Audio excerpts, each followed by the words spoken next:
everybody. Welcome back to The Preacher and the Prodigy 2023.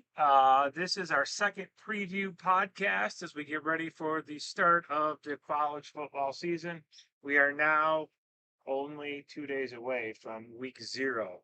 So we're currently at like week negative 0.2 or something like that, with just 48 hours left until the kickoff to the college football season.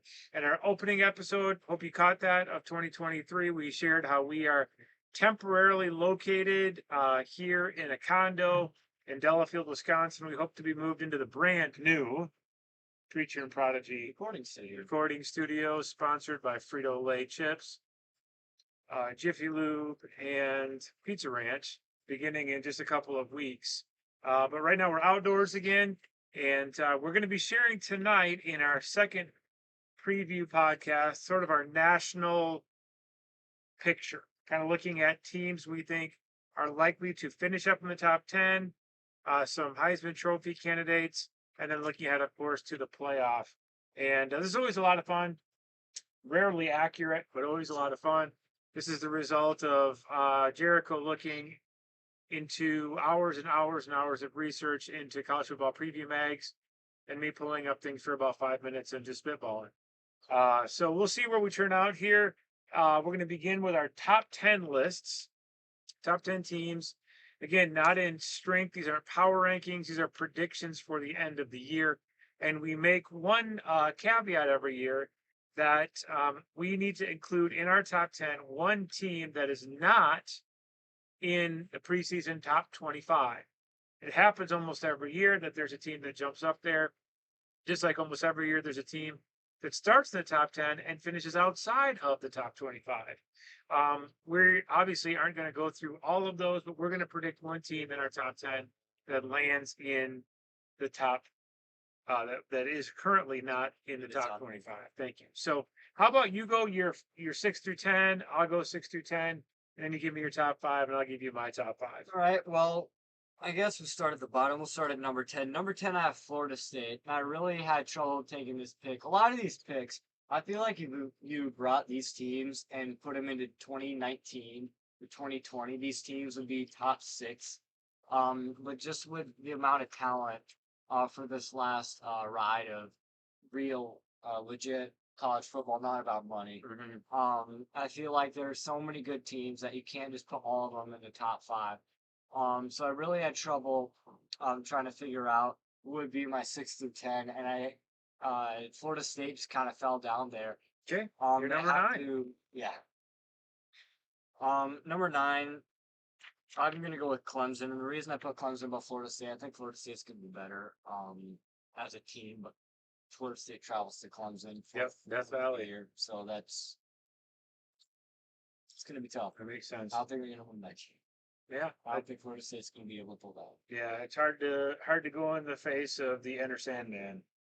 Start of the game. Yeah. Number 8, another ACC team, NC State, and this is Wow, you're starting off with 3. This is going to be my team that, as we said in the beginning, starts outside the AP top 25 and gets into the top 10. I really like the chance this year. They play by far their 2 hardest games at home, where they've historically been very good. They play Notre Dame at home, and they play Clemson at home. If they can manage a way to beat both those teams, or beat one of those teams to stay competitive with another and run the rest of the table, because they bring in great talent from the ACC, I think they have a great chance to crack the top 10 by the end of the year. Mm-hmm. Number 7, I have Penn State, and I really think that next year is going to be Penn State's year, when Drew Aller gets full year and Nick Singleton will be back for his junior year, I believe.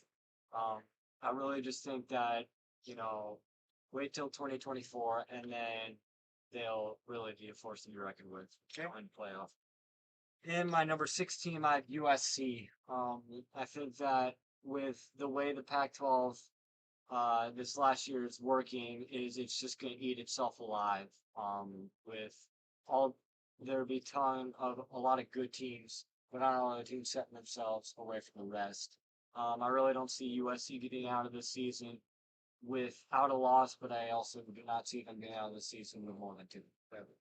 That's good. It's a good list. I mean, I look at this season and I think in all the years of doing the preaching and the prodigy, this year has the most definition at number one, and then the least definition in 2 through 10.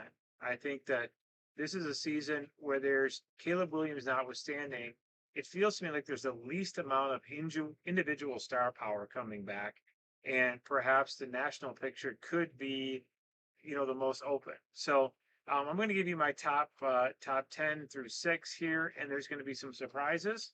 Um, but I think that sort of speaks to what I think the season will look like. I mean, number 10, I'm going to Tulane Green Wave, team that made it to a New Year's Six Bowl last year, put up a good fight.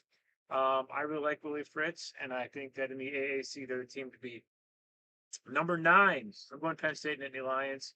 I do think that Penn State defeats Ohio State this year.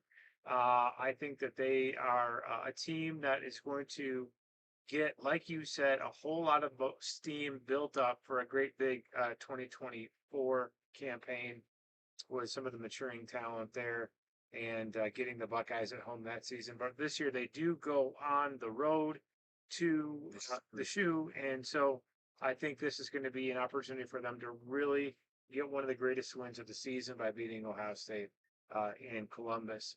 Number 8, I'm going to go with a team that just had all kinds of momentum at the end of 2023. I'm predicting that to carry forward. I'm going to go with South Carolina. I really like Shane Beamer. I like Spencer Rattler. 2 years ago, people were talking about this guy being potential #1 pick in the draft, an All-American. Obviously, things didn't work out when he himself got passed up by Caleb Williams at Oklahoma. Now, neither of these guys are playing for the Sooners.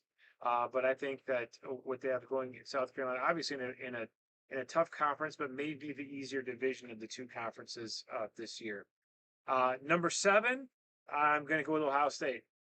I think this is the year Ohio State does stumble with questions at the quarterback position, and I simply don't think Jim Knowles is the guy for their defense. Now, with all that being said, I have them number 7 in the country. I just don't think that they will be able to deploy talent in the same way without that pinpoint passing game that makes such a big difference. I expect them to lean more on the running game this year. And despite having Ekbuka, Marvin Harrison Jr., Julian Fleming, and a whole bunch of people coming after them, I think Ohio State's going to try to run the ball a little bit more, which, given their lack of returning talent on the offensive line, could spell a little bit of trouble. So I think the Buckeyes take a step back this year and then maybe a step forward again in the year following. And then now my team that comes from outside the 25, a team that I am irrationally high on, way kind of from the back of the pack. I'm such a big Lance Leipold fan. Give me Kansas to win the Big 12. Wow. I really like what Kansas was doing last year before Jalen Daniels went down. He's back, and I think that their program is so well built. I think that there is so much pent up rage in the Big 12 over the departures of Texas and Oklahoma. Every team's going to get their best shot. And I think TCU, obviously very well coached. They surprised everybody last year. I think Kansas this year is that team that people aren't taking seriously enough. They think Kansas basketball school, but again, the Lance Leipold regime, such an excellent coach, organizes the team. They are probably my stunner in my top 10. That is a major stunner. Come from way back. Yep. Wow. It's got to come from somewhere. They can't be in the top 25. I'm going Kansas. Wow. All right. You want to go with your top 5? Or me to go with my top 5? I'll go with my top 5. All right. We'll flip flop. My number 5 team, I'm gonna choose Georgia. What? Mainly from the fact, You think Georgia 5? that they play nobody and then boom, go to Rocky Top. Boom, go to Tennessee where they have an absolutely explosive offense. Georgia doesn't have playmakers on the offensive side like they did last year, 2 years ago. They have Brock Bowers and really nobody else. They have Lad McConkey, I guess, but he was just really good at being open because so many people thought that so many people keyed in on the Georgia run. I really don't think that Carson Beck or Brock Vandagriff, whoever's going to start, is going to be. Sounds like it's going to be back. So Sounds like it's going to be back. They really don't have a stud running back. They have a pretty good running back. They just don't have a guy who could take over a game besides maybe Brock Bowers, but they need a quarterback who can get it to him. I really don't think Carson Beck will be able to do that. Then on defense, they will not be quite to the level that they were last year and 2 years ago. They lose plenty of NFL talent, and people said that after 2021, but this year it's really depleted, and I really just don't like the fact that all of a sudden they have to play at Tennessee, probably going to be a night game, and then I play in the big or the SEC championship Okay. 2 weeks later. I'll give you my number five. We'll just go back and forth. I'm going to go Clemson number five. I have Clemson winning the ACC. I think that teams feared them for about 5 years. In the last couple of years, they have had reason to fear Clemson less. But I think Kate Klubnik is going to take a big step forward. Obviously, a five-star recruit. He's a guy that has come in and brought a spark into that program. Will Shipley is a terrific back, of course, that they'll be able to lean on. And I just think that with that game coming down to Florida State, I don't think Clemson goes undefeated, but I think they win that game. I trust Florida State less as you do. I'm going to go with Clemson as my winner in the ACC. I have them at number five. All right, my number 4 team, I'm gonna go with the Buckeyes. I agree with you with the fact that they don't have a quarterback picked out. They don't have a CJ Stroud or Justin Fields. But they also did not have a receiver like Marvin Harrison Jr. that you could rely on. They did not have a tight end that you could rely on. And I really just they did not have running backs that you could rely on. And I really think that whoever the quarterback is going to be, that Ryan Day will figure it out and make him to a 3,000-yard passing receive or quarterback. So whoever they get, taking the snaps behind center, will do a really good job. Probably not a great job, but a really good job getting the ball out to Ibuka and Fleming and Harrison. And I think they'll be good enough to the point where they have players on defense, especially along the defensive lines, one of the best in the country. Yeah. I think that they will be able to do enough to remain again in the top 4. It's going to come down to that offensive line, right? I mean, Yeah. it wouldn't shock me if at the end of the year the leading pass catcher for Ohio State is Trevion Henderson because of the checkdowns necessary because they cannot sustain those long routes that have made Ohio State football what it is through the Garrett Wilson, Eric, all those fantastic wide receivers. They've been down the field, and that's because they've had great pass protection. I don't think they have it this year. I think the ball's going to get to Cade Stover and Trevion Henderson as much as it's going to go to Mecca Goodwin and Marvis Harrison Jr. I think it'll be the short passing game. And I just don't think that they're as dangerous as they have been in the past. I do think that the matchup at the end of the year against Michigan will be a possibly 1 versus 3 matchup because I think that Ohio State's going to get it done at home against Penn State. We'll see. Your number, what are we? My number. Oh, I got to go my number Yeah. 4. See, I'm a believer in USC. I think that I really have quite a bit of optimism in Lincoln Riley and his ability to win games with offense. We've seen that when they get into games where they grind to a halt, maybe a cold weather environment, or Caleb Williams gets injured, they didn't quite have in year one the backup plan in place. This year, I think an infusion of talent, young talent that's been recruited and transfer talent, especially. Lincoln Riley's been hitting the portal hard. I think I'm not sold on Washington and I'm not sold on Oregon. I think USC wins the pack, whatever's left of them in their final year. And so I'm taking USC number 4. Still 12. Winning a lot of games, 63-42. I don't think their defense is there yet, but give me USC in the number 4 slot. All right, my number 3 team, I'm going to go LSU, the champion from the SEC. I think this is essentially Georgia, but they have a quarterback, and Georgia does not as of this moment. They have Jaden Daniels, who's proven to carry the team on his back in tight situations. And I really think that would be the difference between Georgia and LSU in the SEC championship game. I think that LSU is a better quarterback, and they know what to do. They just got to go. They have playmakers out on the edges. Malik Neighbors is a name that you'll probably hear a lot of, and especially on defense or linebackers will be flying around everywhere. I really like where LSU is headed in 2023. I'll take Bama at my number 3. I think this is again a year where, similar to Clemson, people have maybe thought they've seen the end of a certain regime. In this case, of course, Nick Saban's, but he's still the GOAT. And I think they'll figure out quarterback, whether it's Milrow or someone else coming into that position. And just the accrued, accumulated talent, depth on the field with number one or number two or number three recruiting class stacked back to back to back. Um, just that shows up at the end of the season in line play. It shows up in depth at tailback after people get injured. I think Alabama is going to, maybe very unlike USC, they're going to win a lot of games 27-10 in the SEC. But I think Alabama is back and is really going to threaten for the crown.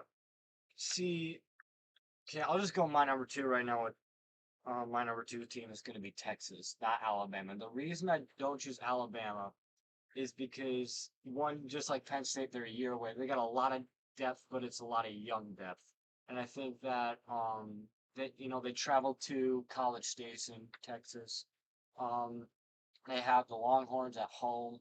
That's going to be a fun matchup week two. I really just think that it's either going to be. So who wins that game? I think that Texas will probably win You that game think because they almost won that game last. Texas They would have won that wins? game last year if Quinn Ewers did not get hurt. Right. That's very And possible. That game, however, was in Austin. This one's in Tuscaloosa. but Quinn Ewers got better, and I think that it's either the fact that the Alabama team itself just being straight 5 stars and not really having chemistry or whatever is either not going to make the top 10 or they're going to be very good because Nick Saban is the GOAT. It's either going to be one of the other. They're not going to finish sixth. They're going to finish second or 12th. It's going to be one or the other. One, well, no, I guess now we're up to two. Two Saban assistants have beaten Saban, Jimbo and Kirby. I don't think Sark's going to be that guy. I think Saban is going to want to kick Sark in the face, and I don't even have Texas in my top. Yeah, I'm really high on Texas. They actually, for the first time in a really long time, have a complete defense in the Who's taking over for Bijan? Or do you think they're just going to throw the ball to Xavier Worthy every down? the pass. Steve Sarkisian firing Quinn Ewers, passing the ball to Jordan Whittington, and Tavion Sanders, who's a beast of a tight end, and Xavier Worthy. I just think that's going to be too much to handle in the Big 12. All right. And I take that my number two too. How about you? So I'm going Michigan number two. I think that this is everything is obviously you've got them number one. Yeah. So we both think they're going to have a great year. Really, we just have to try to be objective in this. But everyone else has a number two. I think they're seeing Michigan really after squandering an opportunity last year with TCU. Really some like so many games, 2 or 3 plays, 2 pick-sixes, a couple of questionable officiating calls, and then of course the fumble. Michigan should have been playing in the national championship game, and they would have matched up much better with Georgia.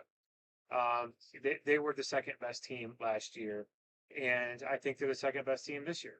And I think we could talk a lot about Michigan. Maybe we have to record a separate Michigan podcast. But I think that at 20 of the 22 starting positions, they have a really, really reliable guy. And I would say they don't in the special teams kicking game. They're unproven there.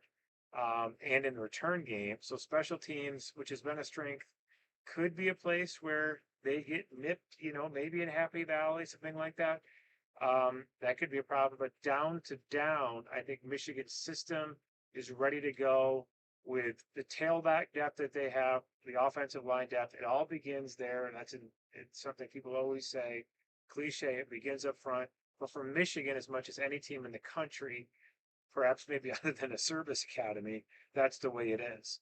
They are going to they're going to prepare 12 offensive linemen, be ready to go. They're going to put the best 5 out there, and they are going to make you stop the pin pulls, the arc reads, things like that. It's going to come at you again and again and again. This year, I think they have the complementary piece and the best Michigan quarterback of our lifetimes at the college level. Tom Brady was okay as a college quarterback, but he wasn't an All-American or anything. JJ McCarthy. I think his ability to keep defenses honest 3, 4 times a game with his legs are going to back safeties off. We could talk all day about what we think Colston Loveland's going to do, Donovan Edwards, matchup problems all over the place. Michigan's my number 2. Yeah, and my number one is going to be Michigan, and this is something that I probably thought I'd never say, being a pessimist about the Michigan Wolverines, but I really think that I really just think that this year is the year. They have too many problems. You can't guard JJ, Blake Corum, Donovan Edwards, Colston Loveland, and 2 receivers, and still be able to hold up with their offensive line on offense. Just firing on all cylinders. Yeah. It's going to be really hard to stop. And again, on defense, defensive line might be just as good, if not better, than the offensive line. Um, just real question is probably going to come in the passing defense, whether you can get an edge rusher, whether quarterback number 2 will be good to go. But there's too much to like about this Michigan team, and having the Buckeyes at home and having a favorable schedule. I think the path is paved for them to win the chip. Yeah. I think so. I think it's that second cornerback. Obviously, we know Will Johnson is. I mean, this guy could be a top 5 NFL pick. He's thankfully only a sophomore. He can't leave after this year. An absolute specimen there. Mike Sanders still playing McNichol. But who else steps up? Is it Josh Wallace, UMass transfer? Is it Amarian Walker figures something out? Is it true freshman like Jair Hill? We don't know.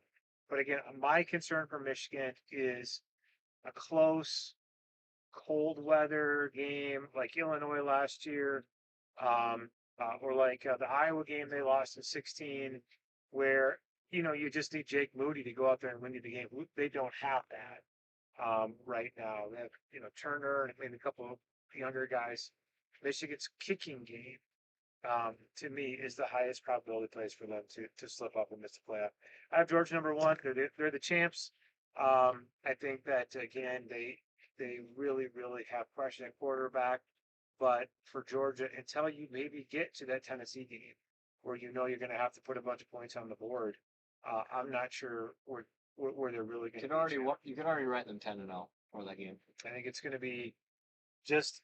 I think out of respect, you got to go to Georgia. The way they won the national championship game last year, 153-7 or whatever it was, just they come to play in the best occasion. So I like Georgia. Those are our top 10, and we're already at 22 minutes. We got to move quickly now through that to our playoff teams, and then talk a little bit about our Heisman top 5s.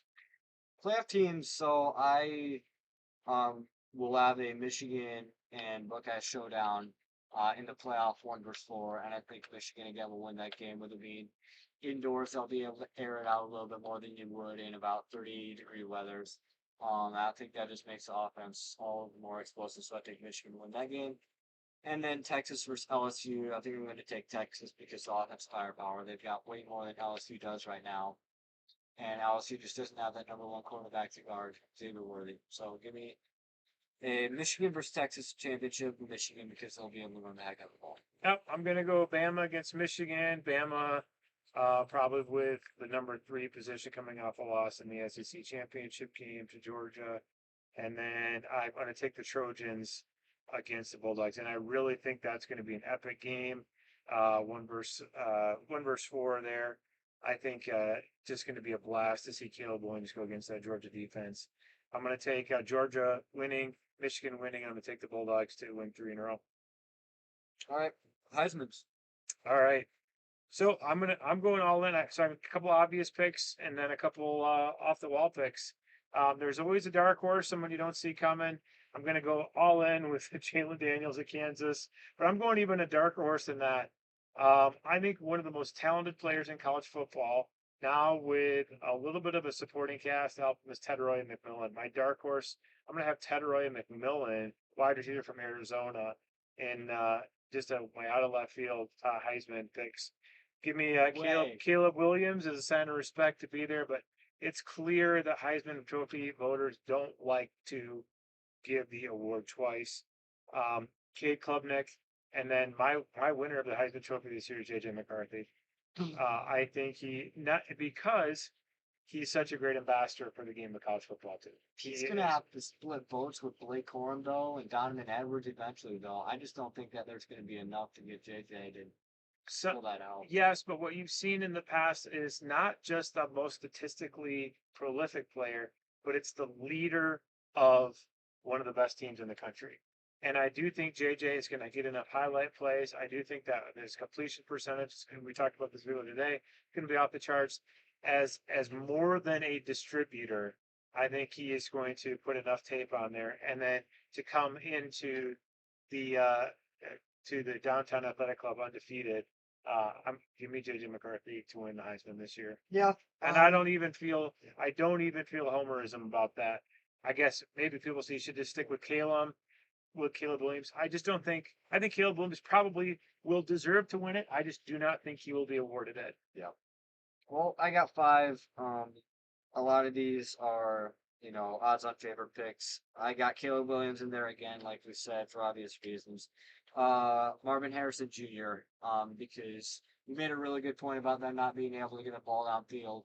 What I think was really going to be interesting to watch is how many times he catches the ball versus how many times he gets targeted. He does not drop the ball. And I think that he'll just be so efficient in the passing game. And maybe they put him as a punt returner or something just to get a couple more highlights. Who knows? Something there. And then I got JJ McCarthy again for the Michigan Wolverines. Brock Bowers, I put in there best player on your number 1 team, my number 5 team. Best player on that tight end Georgia game. I really think that he is a very, very good player. And then finally I got Quinn Ewers powering that Texas. Going all in on the horns, man. Texas offense. And I do have Quinn Ewers winning it, being the best quarterback this year. Yeah, maybe. I think the rage of the teams that they play to beat Texas this year as an intangible is going to be so strong. We'll see. So we probably got most of our conference champions just as we wrap up named. So really quickly, Big Ten East I have Michigan. West, I have nobody ever knows. It'd probably be like a 5-team tie. I'm going to take Who the knows? Badgers. Northwestern might go to a bowl game. And the one team it's not going to be is Northwestern. But I'll take the Badgers. Just could be Iowa, could be Illinois. Probably one of those Take the three. Badgers too. But I think Michigan wins that. The Big Ten. Yeah, I do too. No one from the West has ever won the game. So I'll take Clemson, the ACC, Georgia, USC, Kansas, Tulane. My Mountain West champion, I just went with Boise. I mean, I just haven't looked enough into the Mountain West. I do know they're doing some new things on offense that seem to be exciting the Bronco fans. So Michigan's, well, actually, is there any conference champions you want to? Yeah. Yeah, NC State, ACC for the ACC, LSU, USC, Texas. AAC, I think I'm going to take Tulane as well. And then Mountain West champ. I got Boise State. I think they're going to be the best Group of 5 team. They've got a really exciting backfield. So, So your team outside the top 25 and the top 10 is who? NC State. So yeah, that's what I figured. You really like NC State. So, all right. So that does it for our season preview podcast. Just under a half hour here in duration. We will be back. Are we going to do a Michigan only podcast? I don't know. Like just weird predictions. Yeah, we have enough fans and or Wolverine followers that we could maybe do that. So we'll see if we got time. Everything's in limbo here in this Making the best of it. Wisconsin. So we're doing it in rocking chairs. We're crying out loud. So that's it for this. We'll be seeing you next week for. We don't really pick week 0 games, but we have a bunch of week 1 games to pick. Some exciting games next week. How many headliners for week 0? 0. We're just if you do 1 headline for week 1, 2 headlines for week 2, and then all the way by rivalry week, we're just gonna go crazy. No, what are you saying? I'm just saying 0 There's takeaways. we're- 0 takeaways for week 0. All right, fine. I'm just saying we're not picking any games. No, for this we're not segment. picking any That's what I'm games. But saying. you excited to watch Caleb Williams? Oh yeah, start I'm the excited season to and watch him. We just don't have any picks. Yeah, we know that. Yeah. We will have picks next week. But just really quick, big games to look forward to in week 1 include LSU, Florida State. That's going to be a Monday night game, I believe, on ABC at 6:30. Other than that, it's just you know, some mediocre games, I guess. Yep. All right. Well, we'll pick 5 of them anyway. Till then, I'm the preacher. I'm Prodigy. You know, say peace.